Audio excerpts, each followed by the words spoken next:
네, 이번 순서는 기업에 관한 다양한 정보를 살펴보는 기업 분석 리포트 시간입니다. 네, 오늘 도움 말씀 주실 잡드림 연구소의 강민혁 대표님 인사 나누겠습니다. 안녕하세요. 어서 오세요. 안녕하십니까. 네. 오늘은 시작부터 약간 고급스러운 홍보를 좀 티나게 한번 좋습니다. 진행하도록 하겠습니다. 네. 모레 이제 강남역에 있는 이 영단기어학원에서 네. 제가 또 무료 특강을 좀 진행을 합니다. 네. 지난번에 실시했을 때 3일 만에 1,500명이 마감이 됐어요. 그래서 어저께 올렸기 때문에 아마 오늘 내일 중으로 마감이 될 것 같습니다. 네. 그리고 최근에 제가 책 하나를 썼는데 그 책 18,000원짜리거든요. 근데 무료로 다 제공합니다. 그렇기 때문에 수업 들으면? 강의도 수업을 무료고요. 들으면 예. 그래서 정말 전액 무료이기 때문에 여러분들 기회가 되신다면 오셔가지고 자기소개서 관련된 내용들을 예. 저와 함께 고민하면 좋을 것 같습니다. 그래요. 책이 재고인가요?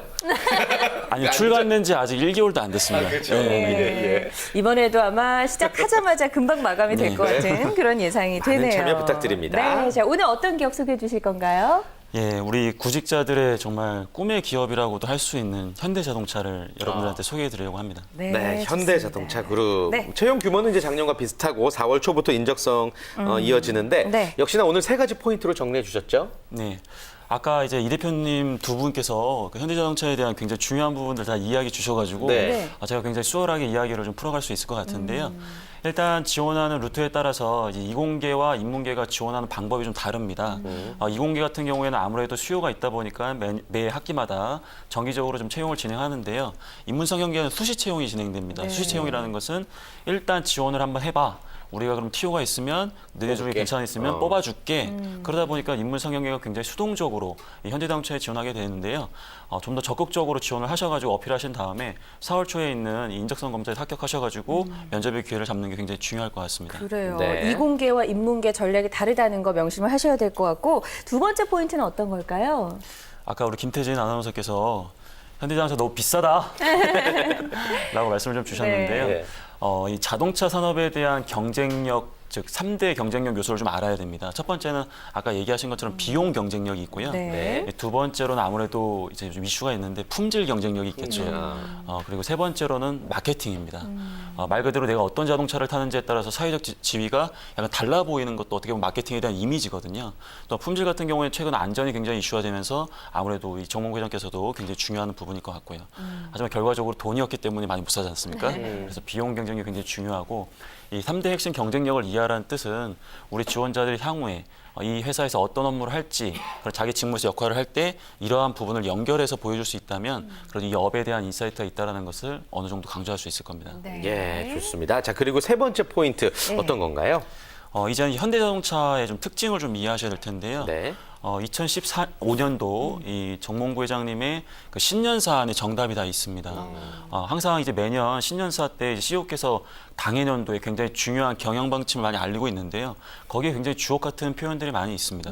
올해 같은 경우에는 친환경 자동차, 아까 이제 뭐 전기 자동차 말씀을 하셨고, 그리고 그 현지에 맞는 전략 자동차죠. 그러니까 말 그대로 뭐 미국 같은 경우에는 SUV가 굉장히 잘 팔리는 게 우리 보통 미국 영화 보면은 다들 막 찝차 같은 거 막 타고 다니잖아요. 예, 예. 왜냐하면 비탈길도 많고 오프로드가 굉장히 많기 때문에 우리나라 같은 경우에는 물론 SUV가 많이 나가고는 있지만 사실은 우리 지형적으로 봤을 때 SUV가 많이 필요한 나라는 아니지만 뭐 여러 가지 편리성 때문에 이게 많이 나가고 있는데요. 각 지역에 맞는 그런 현지 전략차를 만드는 걸 굉장히 중요시 여기고 있습니다. 그러다 보니까 자연스럽게 신기술 개발, 그렇죠? 그러기 위해서는 아무래도 연구 인력 확보 이런 걸로 연결된다라는 것을 우리 지원자들이 좀 이해했으면 좋겠습니다. 네, 네. 여기 세 가지 포인트 명확하게 짚어주셨으니까요. 꼭 기억하셨으면 좋겠고 현대자동차 그룹의 자소서 항목에는 어떤 것들이 있는지 좀 살펴볼까요?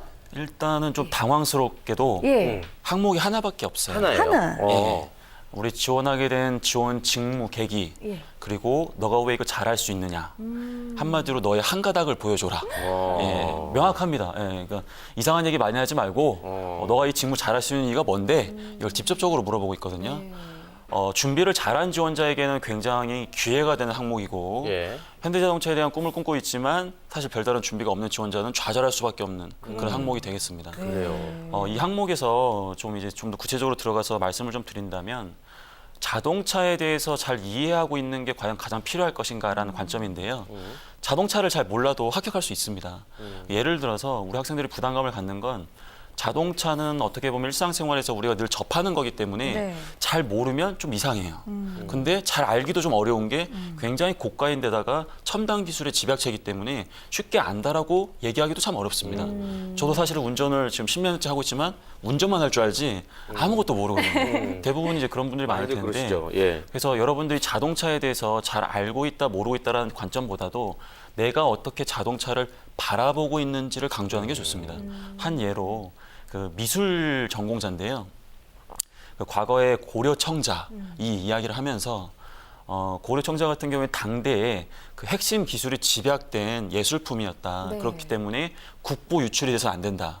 또 하나 당시에 귀족들이 이 고려 청자를 갖고 있었다면 굉장히 과시욕을 할 수 있거든요.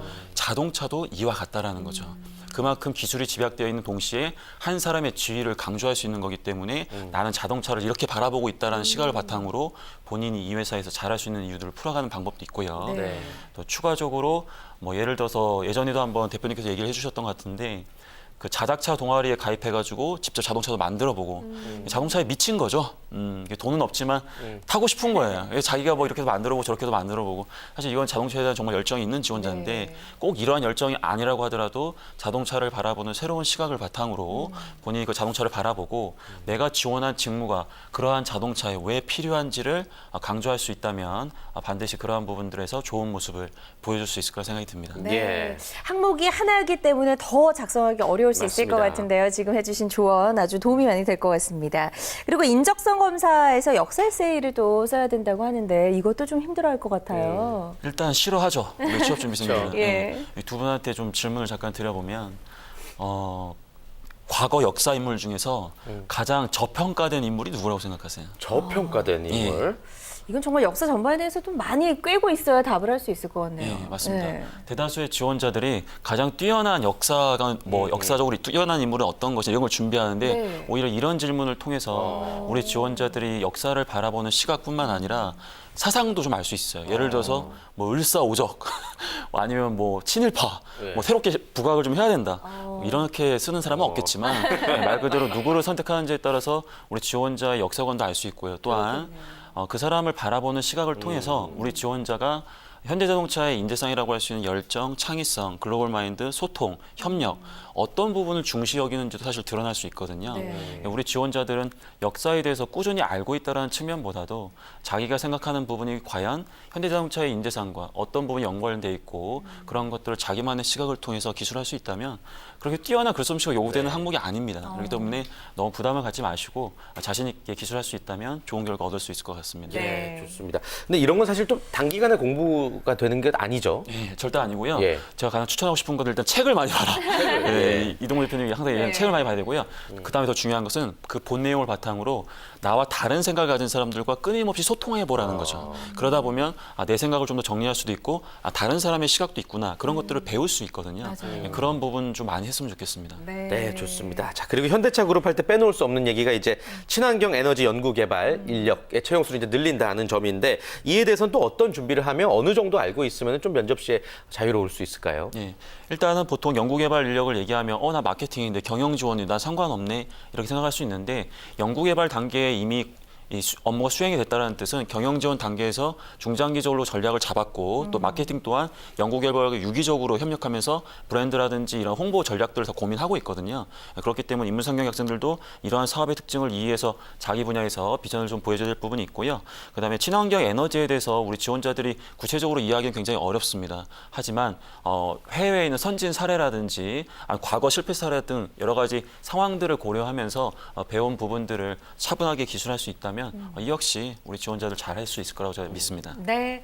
자, 끝으로 현대자동차 입사를 희망하는 분들에게 마지막으로 좀 해주고 싶은 조언 더 있으실까요? 예, 한 가지만 말씀을 드리면 예. 어정쩡한 모습을 보여주느니 약간 똘끼 있는 모습을 보여주는 것도 좀 좋다고 생각을 합니다. 차라리. 예, 네. 그래서 뭐 예를 들어서 어떤 여학생이 자소서에다가 전 여학생인데 발이 너무 커가지고 창피하다. 근데 발이 크기 때문에 네. 활동성이 너무나 좋아가지고 나 이렇게 한다. 너무나 좋은 표현이거든요.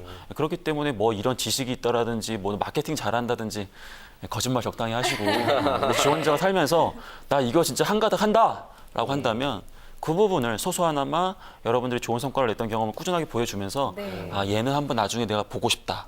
얘는 나중에 내가 함께 한번 일 한번 해보고 싶다. 그런 이미지를 줘서 합격하시는 게 저는 가장 좋은 전략이라고 생각이 듭니다. 네. 아주 현실적인 도움 말씀 주셔서 감사합니다. 잠시 후 2부 때 뵐게요. 고맙습니다. 맞습니다. 좋습니다.